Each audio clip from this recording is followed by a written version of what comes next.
Basically, I took garbage.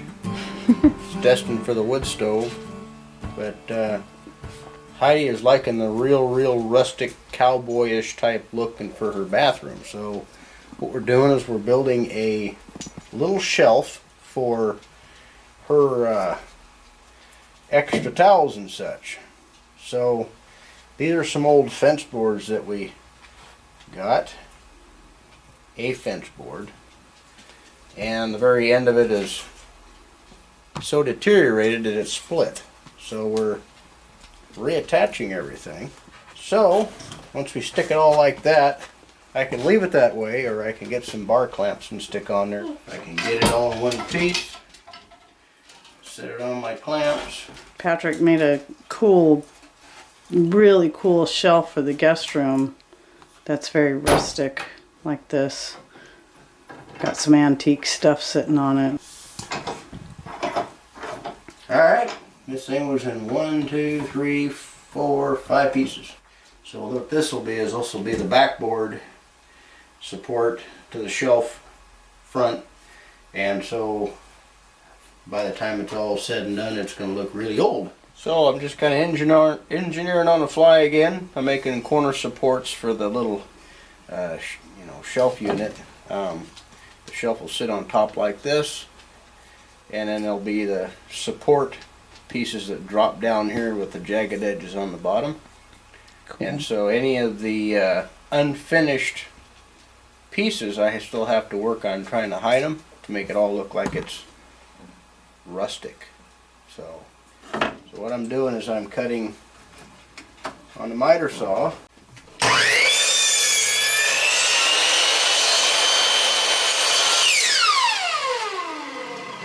Those will be the shelf supports. So this is still drying, but I think what I'll do is I'll add this other little piece of wood, the other drop down piece that goes below the shelf itself, the part that attaches to the wall. That's what these two pieces here are going to be. And so Heidi's crying like a baby saying, I don't like those looks of those nails, so we got some nails in there for her. How cute. And so now we're going to put a little glue on this side.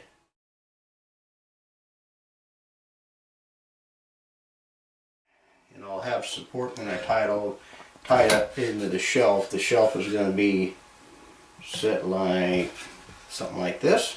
Oh, okay, now I see. And then the corner pieces will go in here like this. Oh, very cool. That way I'm still working on that exposed front. So I'll put a side piece or something in there out of this junk. And that goes in there. And that goes in there. That's going to be so cool. You can even put a couple hooks in there. Is it going to be cute? It'll be adorable. Okay. As long as it's cute and adorable. So I found this piece here, and what I'll do with this is this will go on this, the only edge that you can see that's going to have a fresh cut on it. So what I'll do is I'll cut a piece here, and it's going to go, looks right on the edge in here. So I have to flatten off this part right here, and I'll glue that on there, and it'll be kind of a little raised edge here, and you'll see that after I finish milling this down. The edge pieces that are going to cover this fresh cut piece, I have to cut those at 7 and 7/8. And that's going to be right there.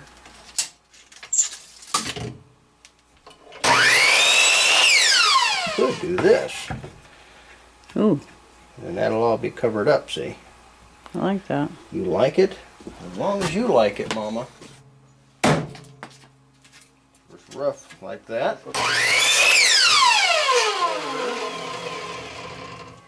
And roll that right into there.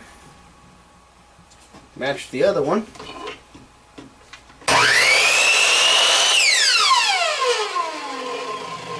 So when it's all said and done, see this, let's see, that part's rustic looking, weathered, and so that part will go just like so. And if you really like the ugliness of that, we can flip that around there to show the little knot there. Yeah. So that'll sit when it's all said and done like that. And this will sit like this. Cool. Trim that off of there with loving care. And sit that just like so. Now, what I could do is take a couple of these old rusty nails that I took out of there and fasten them to the insides of that. Fasten them to the insides of that if I've got enough of them. So I got 4 nails. I'll pre-drill those so I don't split the wood. And we're waiting for the backing of this thing to dry out. We're straightening out some nails here. Heidi's rusty nails. I need 4 of these to fasten to that side there. If I can get them to straighten out here.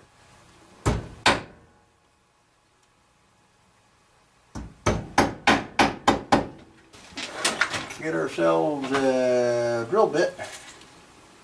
About the same diameter as the nails. Actually, I'll get it just a little bit smaller and I'll go clear through to this other piece, the shelf piece, because if we don't want it to split, but we also want the nails to hold. We'll decide which side we want this to face, because we don't want the fresh cut side looking out, so we'll do that. Put this on that side with the dark side facing down. And glue it up.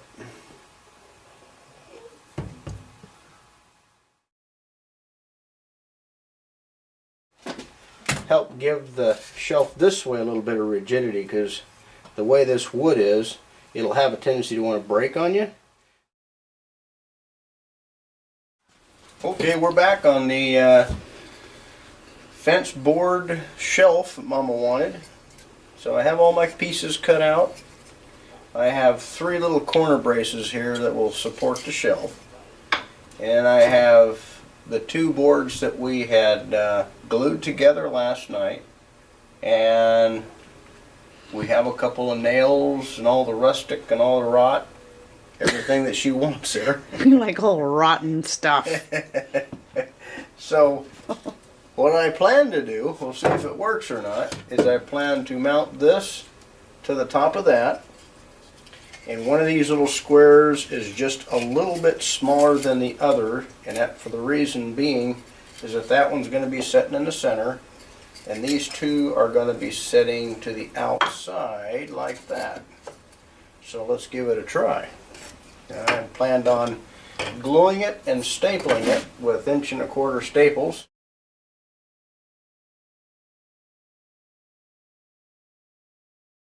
Center piece, I know exactly where center is because it's where those two pieces come together, the 2 bottom supports. So I know which sides to glue because it's all the fresh cut parts.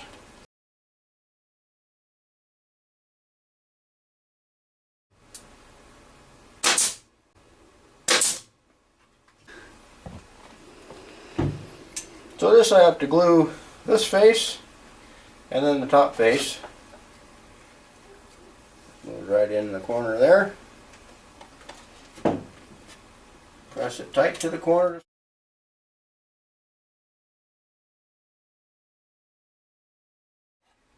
So if we want to, we could also put some little hooks in there for whatever. Doodads. For doodads. I don't throw anything away, so now we're probably had that for 25 years. Now I'm going to put it to use. So what these will be is these will be the wall anchors. This doesn't look very old, but I'm going to try to transform this into something that looks old by burning it a little bit. See if I can catch the place on fire.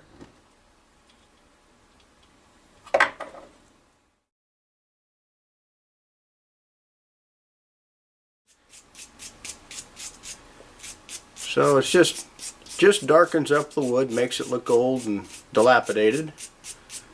She likes old and dilapidated, that's why I'm here. We're going to put these little handles on here. And I already got the hole or the spot marked out where I want it. I just have to find it. 3.5 inches. It's camouflaged. There we go. I think it'd be hard to see on that wood. It is hard to see on this wood. I got the horizontal line, but I don't have the vertical line. So there's 3.5. So that's going to go right there. Oh, very cool.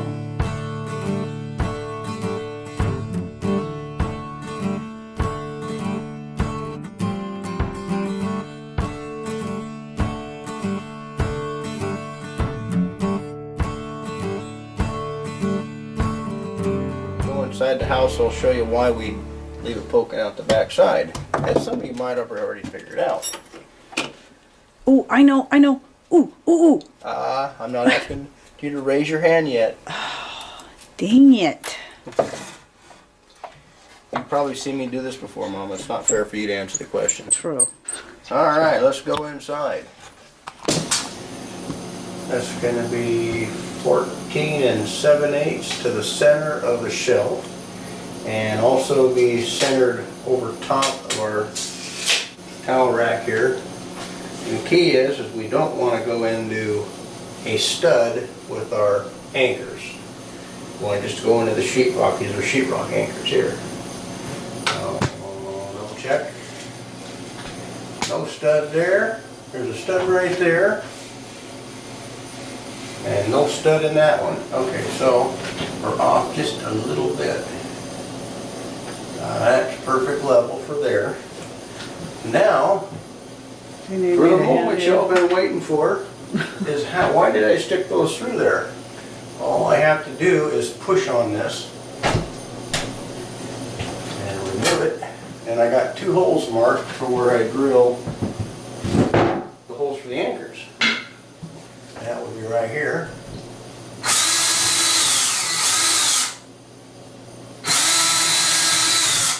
Already checked. I'm not going to be punching in any wires or anything like that. They're all over here. That's one thing you want to check on when you're going to start poking holes in sheetrock is where's your electrical wires at? I'm sure many a home has been burnt down because of nails running through sheetrock and then into electrical wire. So we run these in. These little butterflies are spring loaded on. We got a little spring on the inside. They'll spring open when they go through the sheetrock, so you have to install them this way. You need a little screw on, a little nut here. And you just want to get them through that little hole right there. What I'm going to have to do is take these off of here. Cut these off just a little bit, because what's happening is when these things try to close, they're not quite clearing. The distance between the end of this spring-loaded butterfly and the back side of the cabinet or the shelf here has to be at least 5/8 of an inch. Because if it's narrower than 5/8 of an inch, these things will never open where they can spring open like that. And then you tighten this back up against the sheetrock. So I have to shorten those up just a little bit.